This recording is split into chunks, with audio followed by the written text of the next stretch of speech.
ইটালিতে গেলে যেন বেশি বেশি টাকা কামাই করতে পারে, এটা সবাই বলে এবং কি এটা সবাই জানে। কিন্তু ইটালির যে একটা প্যারা আছে এটা কিন্তু ভাই সবাই জানে না।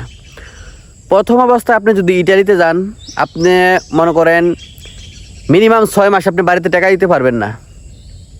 আপনার এটা করতে হবে, এই কাগজ করতে হবে, ওই কাগজ করতে হবে, বিভিন্ন ঝামেলা দিয়ে কিন্তু আপনার ফেস করতে হবে। কিন্তু তারপরেও ভাই ইটালিতে যেমন মনে করেন সুযোগ সুবিধা টাকা বেশি কামাই করতে পারবেন, এরকম খরচও কিন্তু বেশি।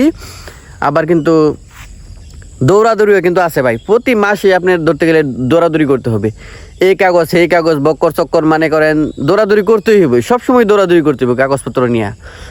আর এশিয়া মহাদেশে আপনার মনে করেন সৌদি আরব, মালয়েশিয়া, বাহারাম, কাতার এইসব দেশে কিন্তু এতটাও প্যারা, এত দৌড়াদৌড়ি নাই কিন্তু। হ্যাঁ, যদি আপনি কোম্পানিতে কাজ করেন আর কি, সব কিছু কিন্তু কোম্পানি বেশিরভাগ গ্রহণ করে এইসব, আপনার এইসব নিয়ে কোনো ঝামেলা পড়তে হয় না। আর ইটালিতে মনে করেন আপনার কাগজপত্র নিয়ে অনেক দৌড়াদৌড়ি করতে হয়।